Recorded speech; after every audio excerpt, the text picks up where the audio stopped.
שלום, תודה רבה. היוזמה לכנס הזאת היא... שם אנשים תקועים, אני רואה, מדהימה, והגיע הזמן שיהיה כנס כזה כשישראל היא אחת מהמדינות שמצליחה לייצר חברות בתחום הסקיוריטי אולי יותר מכל מקום אחר. אני חושב שאנחנו נעבור לאנגלית, מכיוון שהאורחים שלנו, המאוד מכובדים, שהולכים להצטרף אליי בפאנל, באים ממקומות שונים בעולם, אז אנחנו נדבר באנגלית, אם לא אכפת לכם. So, cyber warfare. You know, from the beginning of history, the idea of protecting the city, protecting the country, had much to do with walls. And in the Jewish tradition, the breaching of the walls of Jerusalem twice on the very same date, the 9th of Tammuz, the Av, and are a date where we remember for ages. The first time, it was in 586 by the Babylonians, and then the second time, on the same date, it was in 70 CE by the Romans. And that traumatic breach of the wall was a symbol for the exile of the Jewish people.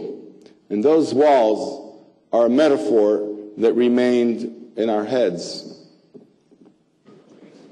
And then to our second wall, the Great Wall of China that was built for many ages, but then heroically in 1000, and then breached by Genghis Khan about 200 years later. The Maginot Line in France, which was built in the 30s and was breached in 1940 by the Germans in a big way, and then our own traumatic experience in 1973, where the Bar-Lev line, Kav Bar-Lev, was breached in 2 hours in the 1973 war. So in Israel, we built units and companies that built the cyber walls in the last 15, 17 years in the world of security internationally. Some of the best units and some of the best companies built a paradigm where the organization is within, there's a wall around it, and it is protected from people from outside. Of course, the major company that came with a major metaphor, and I always tell, we created over 70 companies in the last 7 years, and security companies, I say, for a good security product, you need a good problem, you need to be able to conceptualize the problem, and you need a metaphor that people could understand. And probably one of the best metaphors in the world of security was Checkpoint's firewall. The firewall was a cyber wall that was standing between the organizations or the governments or your own information and the external world that was trying to breach it. And for many years, products like that actually worked. There was a big distinction between what's within the organization and what's outside, what are invaders, and how you need to protect. However, lately, in the last few years, the rules of the game have changed. As individuals, whether we host our email on Google or on other servers, we are finding that our information is breached time and time again. And we are very nervous putting our information on servers in the cloud. One of our companies is called Double Fusion, and we are the company that serves the advertisements inside the games of Sony. So the Sony PlayStation had one of the most severe breaches, the PlayStation 3, that we ever saw in the consumer market. What it caused was a shutdown of the service. It also hurt our revenues for a few months. And, you know, much of the information of individuals, the credit cards, and other critical information was breached. And that created a traumatic experience for many people who are gamers in that environment, which is causing a major problem. Perhaps one of the most interesting and severe breaches of security lately was into Lockheed Martin. Lockheed Martin, which is known as one of the most secured and security companies in the world, its network was breached. And it was breached through breaching its security vendor, RSA. And through that, they got into the organization, and critical, mission-critical information was being stolen. And that, ladies and gentlemen, is a precedent that got everybody to wake up around the world. Is our paradigm of cybersecurity the right one? And obviously, lately, time and time again, government and government systems are being breached in a way that is innovative and in a way that you feel it's not just by several hackers, it's not just by a small group of people. It is done by a very calculated set of organizations which are changing the rules of the game for what you need for cyber security. So this paradigm where you have an organization in one place, closed off from the rest of the world physically and from the IT perspective, and you have the external world which tries to breach that organization and compromise its information, and you have a wall, both a physical wall and a firewall in the middle that will intercept the people who are trying to penetrate the organization, that paradigm is coming to an end. The influence is not just regarding IT or through the IT. People are willing and are able to move into major infrastructure facilities, and they are able to open and close shelters and move objects in major infrastructure, energy, and other kinds of facilities in a way that makes everyone fearful, like we were never fearful before. Because if they can actually cause a reactor to blow up, or if they can cause a cooler in a reactor not to work, it will have major ramifications on the physical world, not just on the cyber world. You all remember the Trojan Horse inside the city of Troy.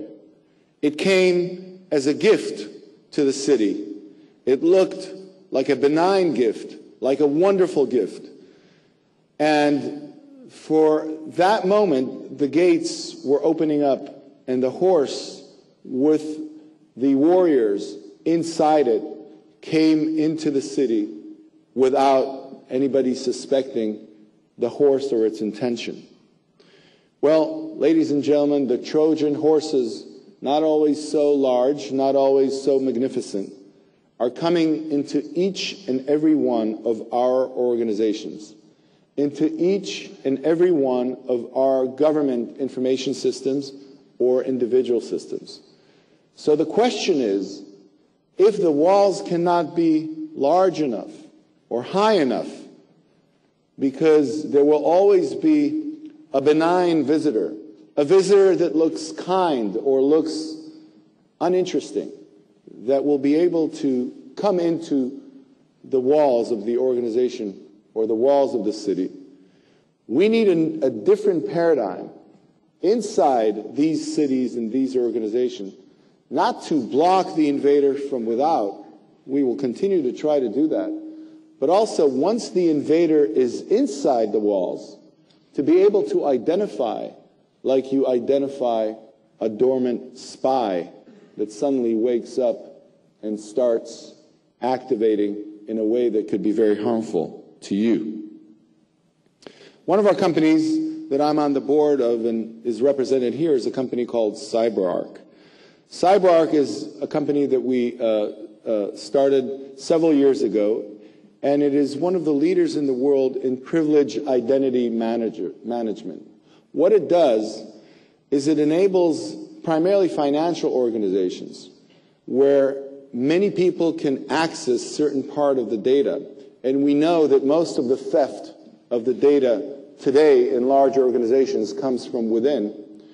It enables to log the different entrances of different people. It enables to give different access to a certain policy that you dictate from the outset.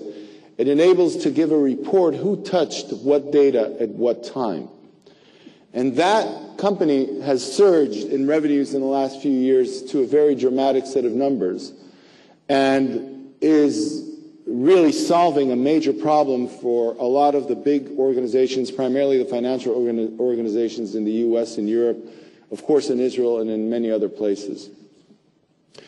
Well, that company, through the paradigm of protecting information inside the organization, has a new paradigm that we think would be able to help protect governments and large organizations as well. Who in the audience saw the movie Salt with Angelina Jolie? These guys are too serious. You need to go to movies a little bit more. It helps the innovation of what you're doing. Well, Angelina Jolie is a great topic, but let's take it to the specific concept of the film. The film was about a set of dormant spies, Russian spies, that were sent when they were very young to the U.S. and trained. And they penetrated, because they were very able individuals, they were able to penetrate the CIA and other mission-critical security organizations in the United States. And suddenly, they were woken up. Suddenly, they were inside the system, inside the U.S., and they were woken up, and some of them were about to take control of the destiny of the United States, causing a nuclear war or causing a major set of events that could change the fate of the world. Angelina Jolie, which in the beginning looked to us, I don't want to spoil the movie for you, but I will. I mean, it's still worth it. Angelina Jolie, which in the beginning of the film looked to us like one of these spies and the villain, midway through the film, we find out that she is the good spy. And what she's able to do inside the network, she's able to identify and intercept the spies that were already penetrated into the system, intercept them, contain them, and eventually kill each and every one of them. In essence, think about this metaphor of salt. That is the next generation of containing cybersecurity. And let me explain. Organizations will be penetrated by agents that will look benign at the time when they come into the organization. You cannot prevent that. But we need to have systems from within that can identify the irregularities of some of these activities and can try to find what looks like a benign agent on the network and identify them as a mission-critical, harmful agent that you need to intercept. I think that is where the world of cybersecurity is going in a big way, and I think that that is the direction for many companies who want to come up with new ideas that I would expect them to take. Just to give another example, one of our companies is called QlikTech. QlikTech is a company that we founded with the founders. It's Swedish, Israeli, and international. And what QlikTech is doing is a good example of why you need a different paradigm of security. QlikTech is doing has a business intelligence tool inside the organization, which allows people to query and share information much like you do when you share information in the web, but inside the organization themselves. In the beginning, it was very difficult for QlikTech to penetrate the large organizations because decisions about BI systems are primarily being made by the CEO, the CFO, and one or two of the analysts around them. QlikTech was able to penetrate the organization from the bottom.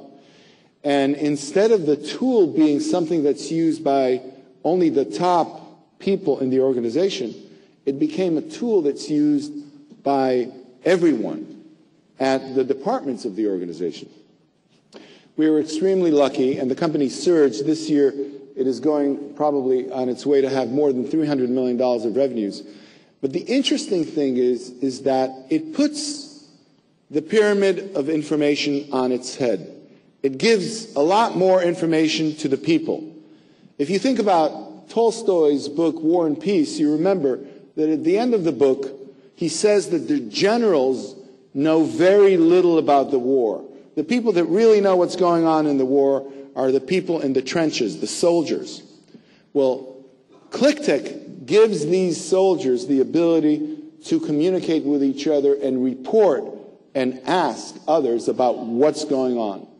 And when we talk about cybersecurity, and when we talk about cyberspace, we need to understand that organizations are changing from a fortress on the top of the hill and the peasants on the bottom to a much flatter organization where everybody has access to information and everybody can translate that information into knowledge.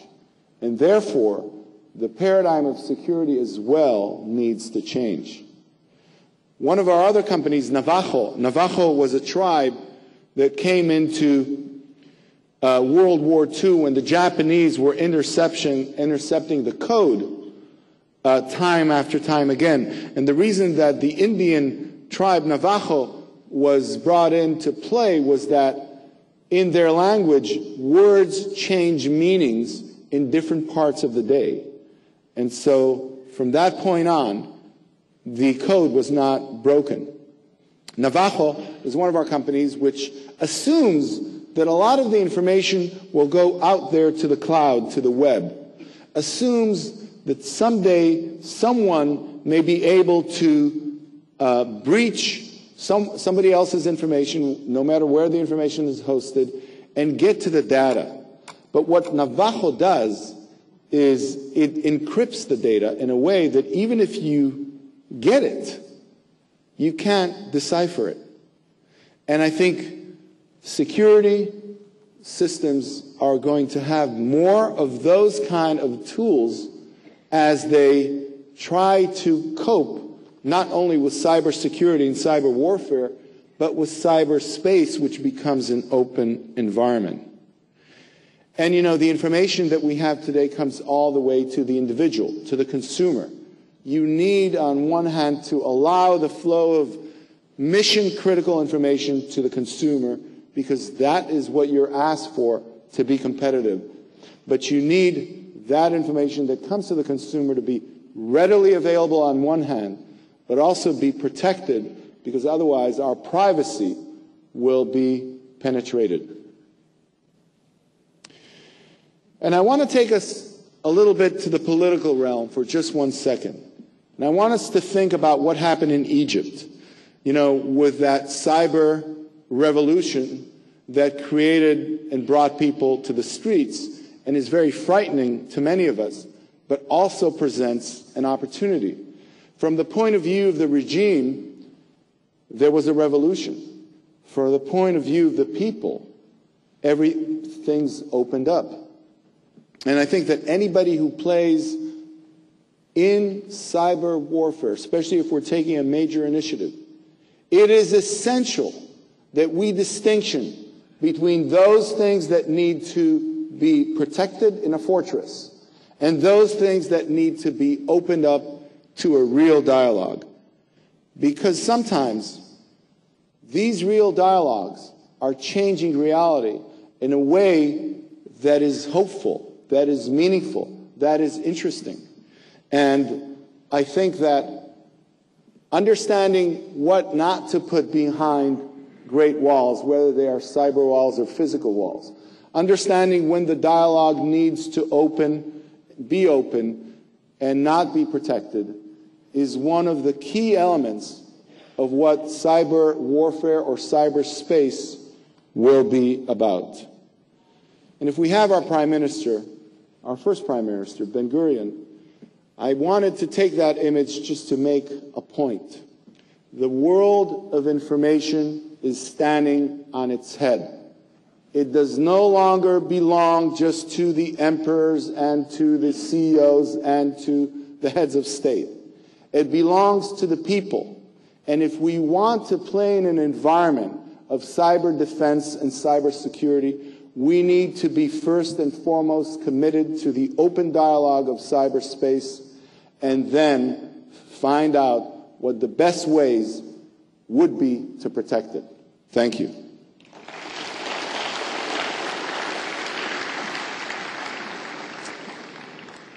And now to our panel.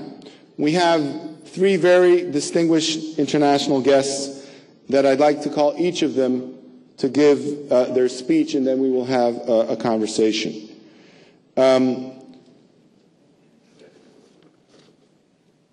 The first one is Guy Philippe Goldstein. He is a very famous writer. He wrote this amazing book, fictitious book that looks like reality more and more day after day, called Babel Minute Zero. His mother, by the way, her name is Chedva Sher, and she is an Israeli sculptor, although he lives primarily in Paris. Guy, thank you.